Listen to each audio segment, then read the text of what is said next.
In international football, we're taught to expect the unexpected out on the grass, right?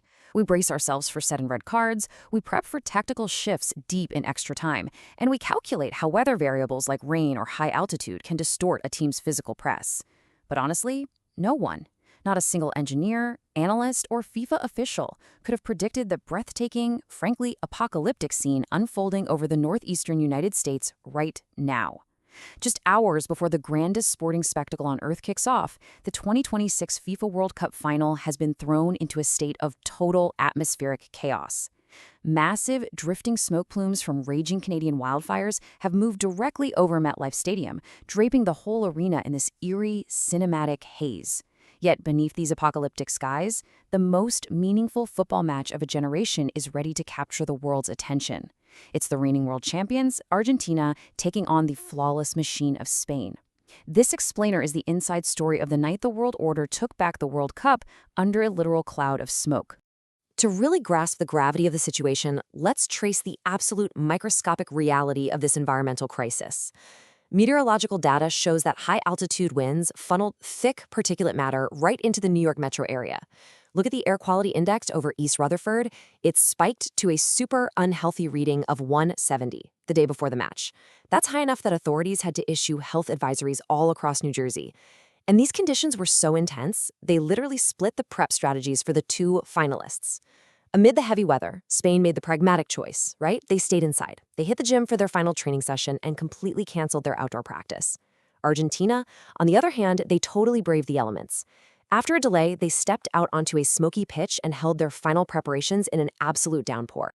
So the reality of this aesthetic nightmare is a profound health hazard. According to one expert, breathing NYC's smoky air right now is equal to puffing 10 whole cigarettes. I mean, just think about the sheer irony of that for a second. The air quality advisory was bumped up from unhealthy to very unhealthy late in the week, triggering a citywide code red where residents were told to just stay inside and avoid strenuous exercise.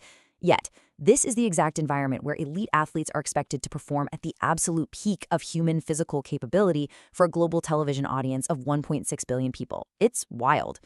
But what exactly makes this wildfire smoke so dangerous for these specific athletes? Well, for elite soccer players, this isn't just some aesthetic nuisance. It is a direct threat to high-performance lung capacity. At this level of sport, a player's cardiorespiratory recovery rate dictates their ability to maintain a high-intensity counterpress for 90 straight minutes. Running a high-line defensive trap requires an immense, and I mean immense, volume of clean oxygen intake. When you're running for potentially over 2 hours of outdoor exertion, factoring in warm-ups, halftime, and maybe extra time, your breathing rate absolutely skyrockets. And that intense exercise dramatically increases the amount of fine particulate matter drawn deep into your lungs, transforming what should be a typical athletic endeavor into a serious cardiovascular risk. The sheer scale of this threat is literally microscopic. When you look at how PM2.5 particles compare to, say, a single grain of fine beach sand, or even a human hair, it really puts things into perspective. Because they are just that tiny, they completely bypass the respiratory system's natural filters. They penetrate deep into the lungs and can even enter the bloodstream. This triggers an inflammatory response that causes severe cardiovascular strain. While a healthy adult might just get a sore throat, some coughing, or irritated eyes, athletes pushing their bodies to the absolute physical limit face a way steeper physiological battle against these microscopic invaders. And this environmental factor directly threatens the tactical setups on the pitch. Sports scientists have already been warning that this heavy atmospheric condition causes early physical fatigue, which forces both managers into adjusting their traditional pacing. We actually saw a glimpse of this recently during an NWSL match in Queens, where U.S. midfielder Trinity Rodman noted the suffocating conditions, and the league even had to mandate extra hydration breaks. For Argentina's Lionel Scaloni, this is a tactical nightmare. His whole blueprint relies heavily on high-energy midfielders swarming turnovers and locking down the middle of the pitch. If the air quality compresses the physical output of his engine room, his entire defensive organization could falter.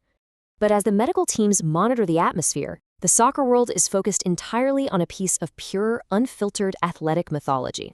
Let's dive into part one of our breakdown, the La Masia Civil War and the passing of the torch. This match marks a generation-spanning collision that honestly feels entirely written by the gods of the game. Both teams are led by iconic graduates of Barcelona's finest technical academy, La Masia. On one side, we've got 39-year-old Lionel Messi, who has officially confirmed this final will be the last walk of his historic international career. He's out there chasing history, aiming to become the first player to ever win back-to-back World Cup titles as team captain. Standing directly across from him, his 19-year-old Barcelona heir, Lamine Yamal. Yamal enters the stadium playing with the serene, totally unbothered confidence of a teenager who has transformed Spain into an unstoppable tactical monster. He's chasing his own slice of history, looking to become the second youngest player to win the World Cup final as a starter. It is a stunning 20-year age gap, with the reigning world champion staring down the flawless teenage machine who has spent the last year shattering his records. Oh, and to add absolute fuel to this fire, both icons enter the final tied at the top of the Golden Boot standings. Talk about high stakes. Now, the statistical proof of this rivalry is staggering. When we break down their first 100 games, Yamal is practically a statistical mirror to Messi's early greatness. Just look at the direct goal involvements. Messi sits at 56, and Yamal is right behind him with 55. While Messi was slightly more ruthless in front of the net with 41 goals to Yamal's 22, the young Spaniard has completely eclipsed Messi's early playmaking with 33 assists to Messi's 15. On top of that, Yamal actually holds a higher win rate in his first 100 games, pulling in 77 wins compared to Messi's 67. And amazingly, they are deadlocked in titles won during this initial period, each hoisting 3 trophies. It is incredibly rare to see two players' trajectories align this perfectly. Even Messi himself recognizes the gravity of this matchup. He recently came out and said, "From the new generation of players, I think Lamine Yamal is the one who reminds me the most of myself when I started." I mean, wow. Messi also acknowledged Yamal's incredible rise ahead of this match, calling him truly amazing and pointing out that while Yamal has a chance to achieve something historic, Argentina is going to do everything in their power to make sure that doesn't happen. It's the ultimate seal of approval from the master to the apprentice, setting the stage for a fiercely personal battle. Which brings us to the next big factor in this explainer: tactical friction between managers Lionel Scaloni and Luis de la Fuente. Zooming out from the individual brilliance on the pitch, this match will ultimately be decided by the radically different philosophies on the bench. Let's look directly at the technical friction that's going to decide the opening 45 minutes under the smoke. Scaloni's blueprint is entirely adaptive. He utilizes a super flexible 4-3-3 that can seamlessly morph into a 4-4-2 or even a 5-3-2 depending on the game state.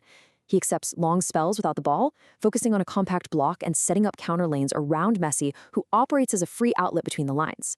On the other hand, De La Fuente relies on unyielding structure. He's constructed an unstoppable, possession-heavy machine. De La Fuente doesn't usually change his personnel to fix a problem. Instead, he tweaks interior heights and reorients his press, relying on absolute control of the ball to totally dictate the game. These opposing tactics have forged two very different paths to the final. Spain enters on a mind-boggling 37-match unbeaten streak in 90 minutes, conceding just a single goal all tournament. They are suffocatingly dominant. Argentina, conversely, has had a chaotic path, conceding 7 goals and relying on immense resilience, extra-time winners, and late comebacks just to survive. But here is the absolute most fascinating thread. Luis de la Fuente actually served as one of Scaloni's instructors during his UFA Pro license course. You can't make this up. This isn't just a battle of nations. It is literally the mentor versus the student on the biggest stage. And despite their wildly different styles, they're incredibly evenly matched. Just look at these points per match records. De La Fuente averages 2.52 points per match across 48 games with Spain, while Scaloni averages 2.47 points across his 103 matches with Argentina. These numbers tell us that both benches possess models that consistently win without just relying on pure chaos. This final won't be a blowout, guys. It's going to be a high-stakes chess match decided by razor-thin margins, second balls, and the manager's ability to adjust their pressing heights in response to the massive physical toll of those hazy conditions. Which leads us to our final takeaway: defining the new world order. Ultimately, this game is about so much more than navigating an environmental anomaly. It's about defining the new world order in international football. We are witnessing the definitive end of an empire as Messi prepares to bow out and the potential coronation of a totally new dynasty under Yamal. We have a mentor facing his student, an unyielding possession machine facing adaptive resilience, and a 39-year-old legend staring down his 19-year-old statistical mirror. The air might be heavy, and the skies might be completely clouded with smoke, but the stakes, they have literally never been clearer. So I'll leave you with this. When the apocalyptic haze finally clears over MetLife Stadium, will legendary experience hold the line one last time, or will relentless youth conquer this finale to inherit the earth?